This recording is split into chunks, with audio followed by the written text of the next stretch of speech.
Welcome to our channel. Bunny ఫ్యామిలీలో mega సంధి. Bunny మెసేజ్తో Ram Charan shock అయినట్టుగా వస్తున్న వార్తల వెనుక వాస్తవాలేంటి, అసలు ఆ మెసేజ్ వైరల్ అవ్వడానికి కారణం ఏంటి అని మనతో మాట్లాడడానికి సినీ అనలిస్ట్ శ్రవణ్ గారు ఉన్నారు. సార్తో మాట్లాడదాం. నమస్తే అండి. నమస్తే అండి. సో మెగా ఫ్యామిలీలో భారీ సంధి అంటే కలిశారు అన్న ఈ సంకేతాలు అయితే వినిపిస్తున్నాయి ప్రస్తుతం. ఈ మెసేజ్ చూసిన తర్వాత, బన్నీ గారు పెట్టిన మెసేజ్ చూసిన తర్వాత రామ్ చరణ్ గారు షాక్ అయినట్టుగా తెలుస్తుంది. అది ఏంటండి ఇదంతా కూడా, ఏంటి ఈ తతంగం అంతా ఎక్కడైనా జరిగిందా లేకపోతే వైరల్ అయిపోతుంది? మ్యాటర్ ఏంటని తెలుసుకునే లోపల ఎక్కడుందో కూడా అర్థం కావట్లేదు. అది కేవలం సోషల్ మీడియా వార్త. First of all Allu Arjun గారు అయితే మనశంకర వరప్రసాద్ గారు చిత్రం సూపర్ డూపర్ హిట్ అయిన సందర్భంగా ప్రశంసిస్తూ అందరినీ పొగుడుతూ ట్వీట్ చేసిన మాట వాస్తవం. ఆయన పర్సనల్ అకౌంట్లోనే వచ్చిన వార్త వాస్తవం.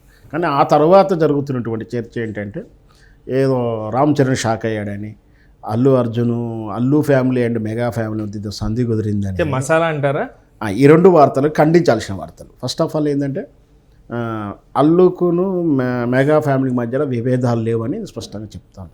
ఏదన్నా ఉన్నా చిన్న అర్ర ఉంటుంది, కానీ ఇప్పుడు సోషల్ మీడియాలోనూ అందరూ అనుకునేంత అగాధం ఉండి వాళ్ళు శత్రువులుగా భావించి అల్లు అర్జున్ చిత్రం ఫెయిల్ అవ్వాలని మెగా ఫ్యామిలీ ఏదో కుట్ర చేసినట్టు, మెగా చిరంజీవి కదో రామ్ చరణ్ సినిమా ఫ్లాప్ అవ్వాలని ఈ అల్లు అరవింద్ ఫ్యామిలీ ఏదో కుట్ర చేస్తున్నట్టు చర్చ జరుగుతూ ఉంది.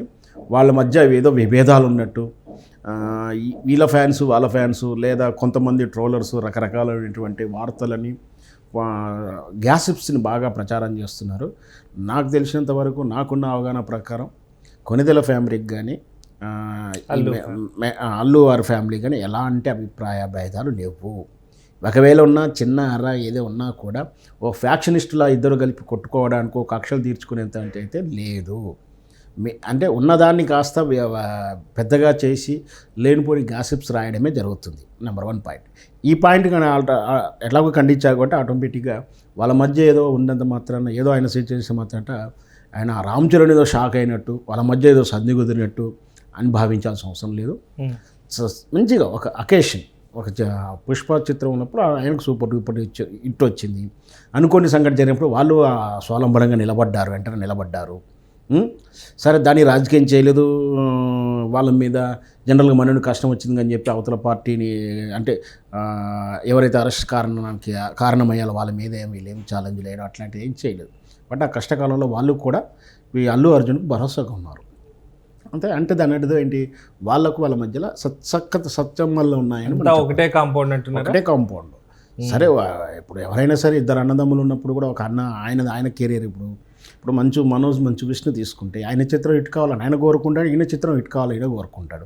పైగా అన్న చిత్రం తమ్ముడు చిత్రానికి మంచి ఇద్దరు కూడా కోరుకుంటారు. అట్లాగే వీళ్ళ మధ్య ఏదైనా అనుబంధం ఉన్నా ఏదన్నా కూడా ఇండివిజువల్గా వాళ్ళ చిత్రాల మీద ప్రేమ ఉంటుంది. ఆటోమేటిక్గా ఎదుటి వారి చిత్రం కూడా హిట్ అవ్వాలని కోరుకుంటారు. ఇప్పుడు మెగాస్టార్ కంబ్యాక్ తర్వాత 150 చిత్రం నుంచి వచ్చిన తర్వాత ఒక లాంగ్ బ్యాక్ 6 years కెరియర్లో తను సరైనటువంటి హిట్ లేదని చెప్పాలి. అంటే ఆకలి తీర్చిన హిట్ లేదని చెప్పాలి. ఆ 150 చిత్రం తప్పించి చిరంజీవి గారు కొంచెం అంతకుముందు రాజకీయాలకు వెళ్ళడం, ఆ 3-4 ఏళ్ళు చిత్రాలు లేకపోవడం, ఇట్లా ఏది చూసుకున్నా కూడా ఈ ఆల్మోస్ట్ 7-8-10 years వరకు చిరంజీవి గారికి ఆకలి తీర్చిన చిత్రాలు లేవు. సో దాంతో కొంచెం డిసప్పాయింట్ ఉన్నటువంటిది. ఈ 7-8 సంవత్సరాలలో సినిమా ట్రెండ్ కూడా మారిపోయింది. అంటే రెమ్యునరేషన్లు మారిపోయాయి, సినిమా పాలసీలు మారిపోయాయి. అంటే రిలీజింగ్ అప్పుడు ఏరియా డిస్ట్రిబ్యూటర్, అంటే ఏరియా బేస్ నైజాం, సీడెడ్ ఇట్లా ఏరియా బేస్గా ఇచ్చేవారు, రెంటెడ్ బేస్గా ఇచ్చారు. ఇప్పుడు అలా లేకుండా ఇప్పుడు మొత్తం ఒకే రోజు రిలీజ్ రోజే 100-1000 థియేటర్లు రిలీజ్ చేయడం, గ్రామీణ స్థాయి దాకా కూడా డైరెక్ట్ రిలీజ్ డేట్ సినిమా వెళ్ళడం, 500 కలెక్షన్లు, 300 కోట్ల కలెక్షన్లు, 1000 కోట్ల కలెక్షన్ల క్లబ్బులు అని చెప్పేసి కాంపిటీషను. ఆ రోజుల్లో అంటే తెలుగు మార్కెట్లో సినిమా రిలీజ్ అయ్యేది కర్ణాటక లాంటి స్టేట్లో, బెంగళూరు అట్లా మెయిన్ పట్టణాల్లో మాత్రమే మన భాష చిత్రాలు, లేదా తమిళనాడులో కొంత 70 చిత్రాలు ఉన్నాయి. కానీ ఇప్పుడు ఆ రోజు లేదు. ఈరోజు ఇండియా లెవెల్లో, అంటే హిందీలో కానీ ఇతర లాంగ్వేజ్ రిలీజ్ చేసుకోగలగడం, ఎట్ ద సేమ్ టైం ఓవర్సీస్లో కూడా మంచిగా చేసుకోగలగడంతో మార్కెట్ స్టెమినా పెరిగిపోయింది. ఈ తరుణంలో మెగాస్టార్ చిరంజీవి గారికి ఇప్పుడు నువ్వు అందుతున్న వారం వరకు ఈ 1 week దగ్గర 1 week అవుతుంది కదా, ఆల్రెడీ 400-500 కోట్ల కలెక్షన్కు, 400 దాటి 500 కలెక్షన్లకు వస్తుందని వార్త తింటున్నాం. సో మొదటిసారిగా చిరంజీవి గారి కెరియర్లో 500 కోట్ల నెంబర్ అనేది తింటున్నాం. బట్ ఆ 10 సంవత్సరాల కింద ఆయన చిత్రాల్లో ఉన్నటువంటి కోట్ల కలెక్షన్ ఆ రోజుకి కూడా ఆయనదే స్పెషల్గా ఉండేది. సో ఇంత విజయం వచ్చినప్పుడు అల్లు అర్జున్ తన ఒక రకంగా బాస్ గాని అంటే చిరంజీవి గారి వెనకాల వచ్చినట్టుగా చెప్పాల్సింది. అంటే అల్లు అరవింద్ వీళ్ళంతా తెర వెనుక ఉన్నా కూడా చిరంజీవి గారు దగ్గరుండి ప్రమోట్ చేయడం కానీ, చిరంజీవి గారి తరపున ఉండడం కానీ, తర్వాత ఈయన స్వయం కృషి మీద పైకి వచ్చినాడు అల్లు అర్జున్. మనం చూసే మొదటి సపోర్ట్ అంటారా? ఉంటుంది, సపోర్ట్ ఉంటుంది, ఖచ్చితంగా ఉంటుంది. రెండు కళ్ళు లాంటి అంటే అల్లు అరవింద్ గారి ప్లానింగ్ కానీ, అరవింద్ గారి కానీ మేనేజ్మెంట్ చేస్తూ చిరంజీవి గారు కష్టపడితే ఆ కెరీర్ వచ్చింది. చిరంజీవి గారు కష్టపడుతుంటే అల్లు అరవింద్ గారు వెనకాల ఉన్నాడు, వెనకాల ఆయన చేస్తుంటే ముందు ఆయన కష్టపడుతున్నాడు. సో వాళ్ళదంతా వాళ్ళ మధ్య ఉన్నటువంటి మొదటి నుంచి కూడా ఉన్నటువంటి అనుబంధమే. దానివల్ల చిరంజీవి లేకుంటే అల్లు అరవింద్ లేడు, అరవింద్ లేకుంటే చిరంజీవి లేడు అనేది వాళ్ళిద్దరు తెలుసుకోవాల్సిన విషయం. కానీ వాళ్ళ మధ్య ఏదో భేదాలు వచ్చినట్టుగాను, వాళ్ళు ఒకరి చిత్రాన్ని ఒకళ్ళు నష్టపోవాలని చూస్తున్నట్టుగా రకరకాల రూమర్లు జరుగుతున్నాయి. ఇప్పటి వార్తలో కూడా నిజం లేదు. అంటే అల్లు అర్జున్ గారు ట్వీట్ చేసిన మాట వాస్తవం, ప్రశంసించిన మాట వాస్తవం.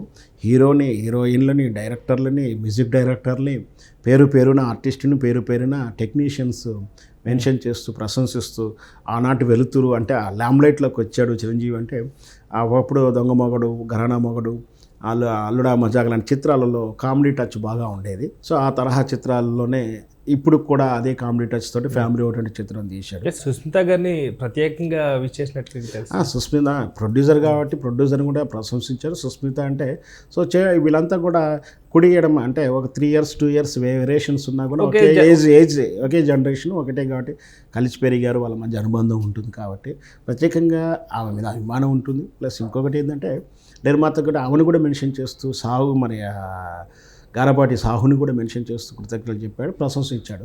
సో అల్లు అరవింద్ గారు చేసిన ట్వీట్ని మనం స్వాగతించాల్సి ఉంటుంది. ప్రత్యేకంగా సుసి కొనిదల అంటూ కూడా చేశారు.